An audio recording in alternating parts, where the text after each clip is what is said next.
I recently investigated the Palmyra Historic Museum.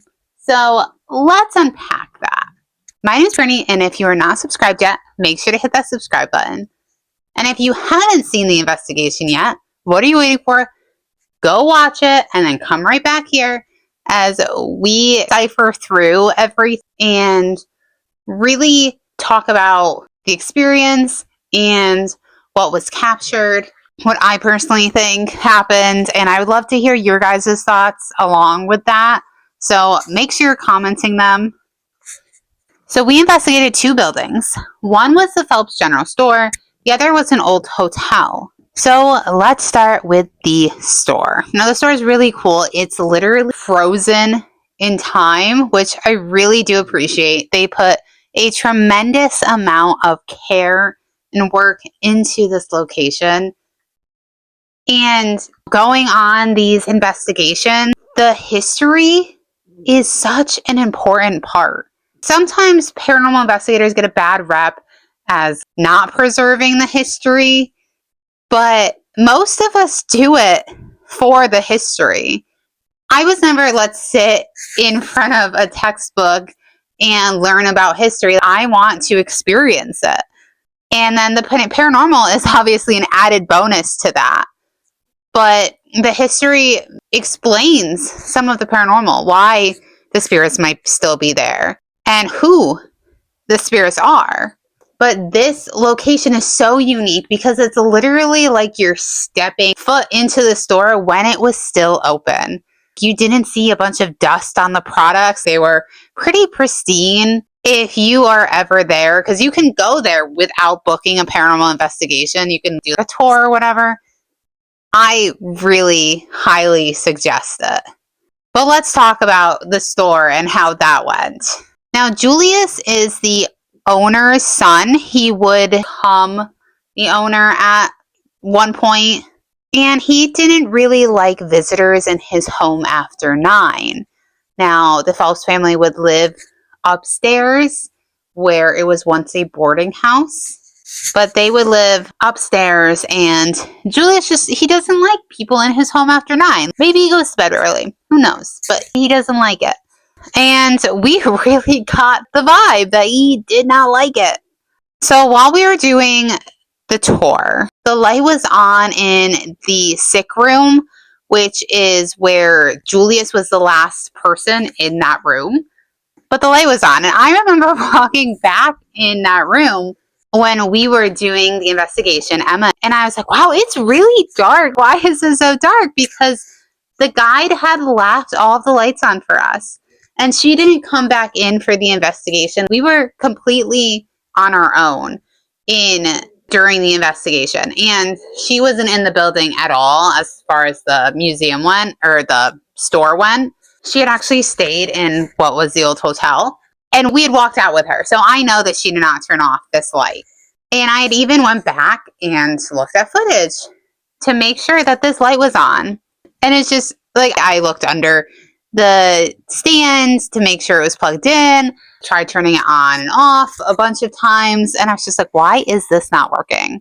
I have an email. I trust that she's not lying to me. But I have an email of the guy saying that she had went back in after and that the light was on. So he just didn't want us up there. Then in the dining room, the camera, which was full battery, had died after getting I'm with my family on the Spirit Talker app, and had literally died right after. It was like, I'm with my family, and then it said eliminate shortly after, and the camera died. There was also a lot of bangs and taps and stuff that were caught on camera that I didn't realize.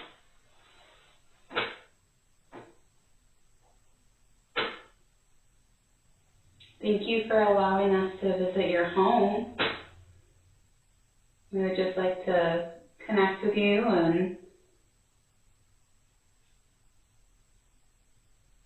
Did you hear that? It came from that way. That was what? It came from that way. That one?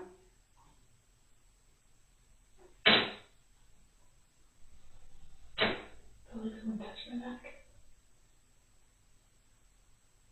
We weren't hearing those.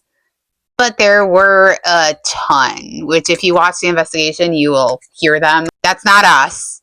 And we're not hearing them. So I didn't hear them until I went back and edited afterwards. In another room in the home, we were performing an Estes method. And I literally felt as if something had kicked the chair.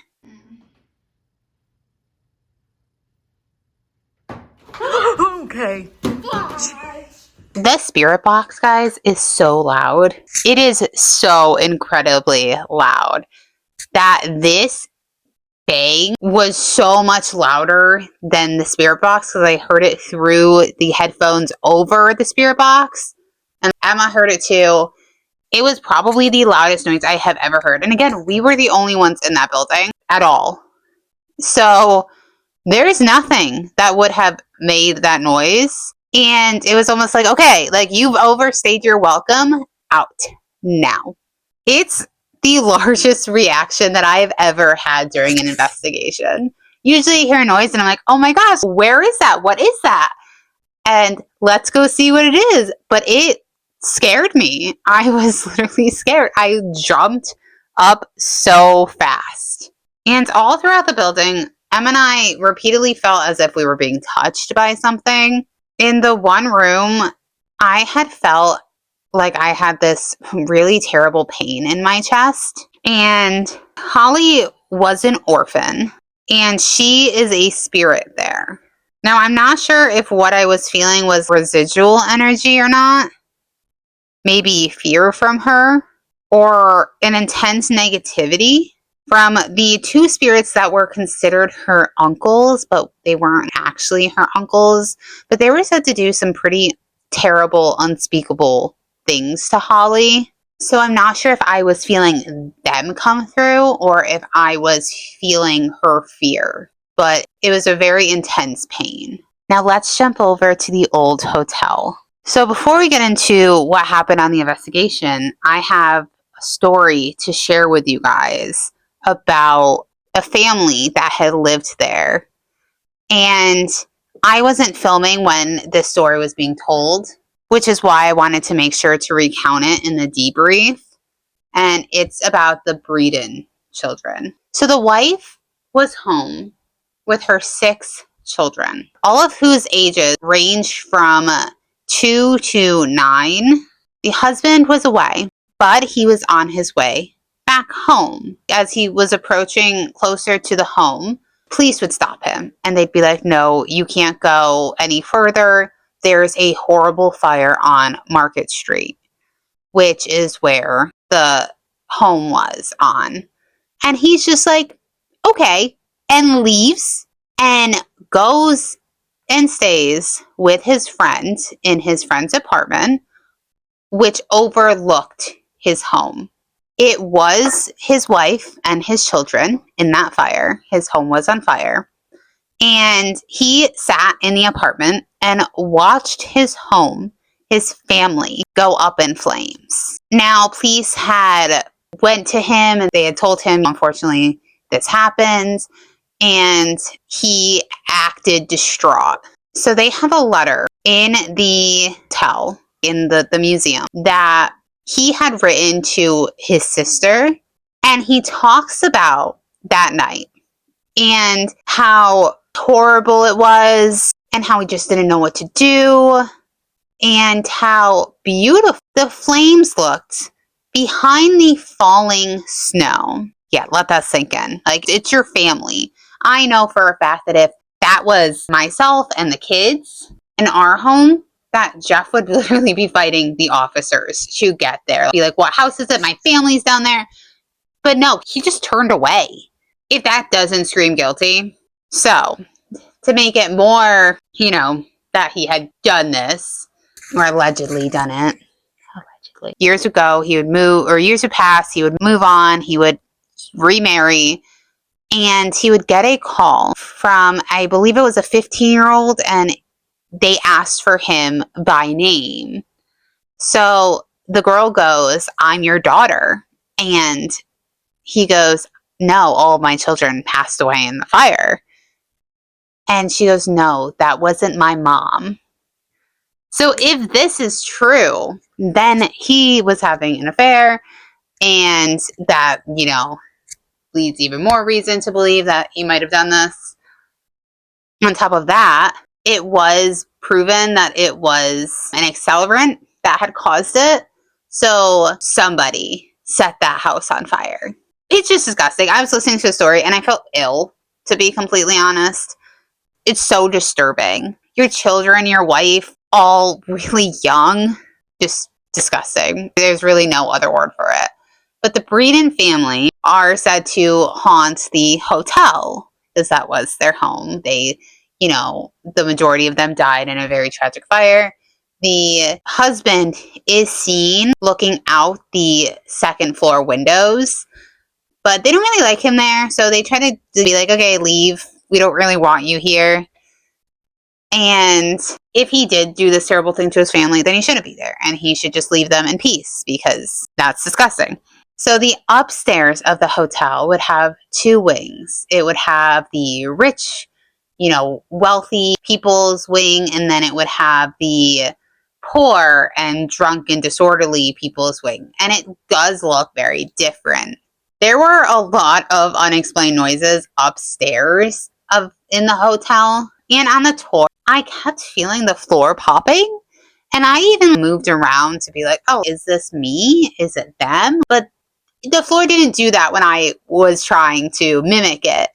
So I don't really have any explainable thing for it, other than maybe it was a spirit walking by. But it was like someone's walking by, or maybe standing next to me and shifting their weight.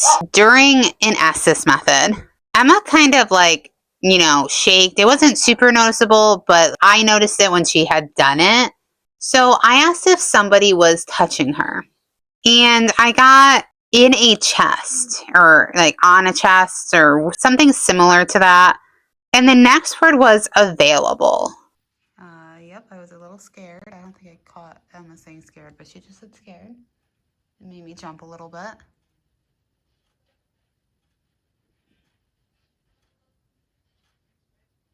Make space. Are we in the way?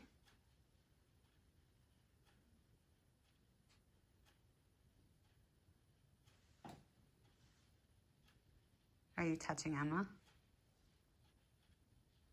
The chest. Now, while you were staying at this hotel, and I guess this was pretty common, which I had no idea, but you wouldn't rent a room, you would rent half a bed. And so some rooms even had 2 beds. So if you weren't paying for the price of 4 beds for half of a beds, then you could be placed with a complete stranger. And you don't know if that's a female, male, you'd have no control over it. So it wouldn't surprise me if some really terrible things happened there. And I wouldn't be surprised if, quite a few women had been taken advantage of. The poor section of the hotel has its own staircase, where it's believed that, or I think it was confirmed that there were multiple people that had been pushed down it. And these are some steep stairs. The room that's closest to the staircase, even volunteers refuse to go completely down that hallway and in that room because it's so negative. And while I was in that room specifically, I got, she doesn't like you. And honestly, I just want to know, why don't you like me? Who doesn't like me? I know there's people that are not my biggest fans, but I just wanted an answer. I just think it's crazy that it was in that room specifically that I had gotten that.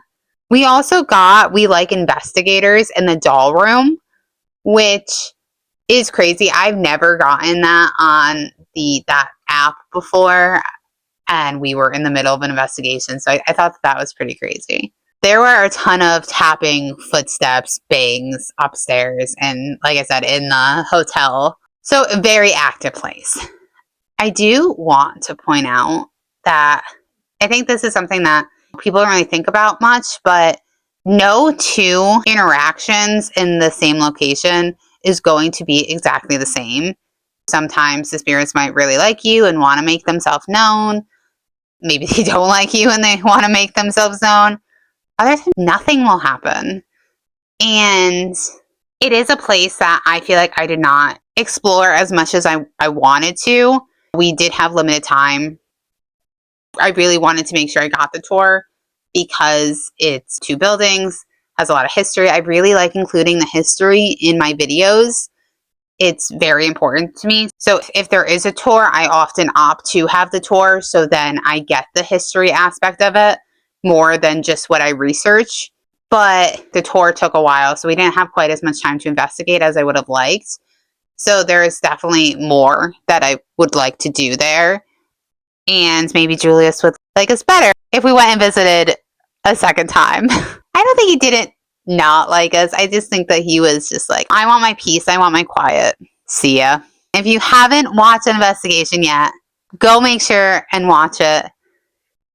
If I get to 5,000 subscribers, I will go and investigate the S.K. Pierce Mansion alone. And that is the place that I got kicked very hard in the back of my leg. And very evident that some of the male spirits were not a fan of me asking so many questions about their activities. So I will go there alone and see what I get. But I have to get to 5,000 subscribers. So help me out there. If you're not subscribed, please hit that subscribe button and like this video. Comment down below if I had missed any that you were like, oh my gosh, or thought was crazy, or just really liked out of the investigation. And until my next video, I love you guys. Bye.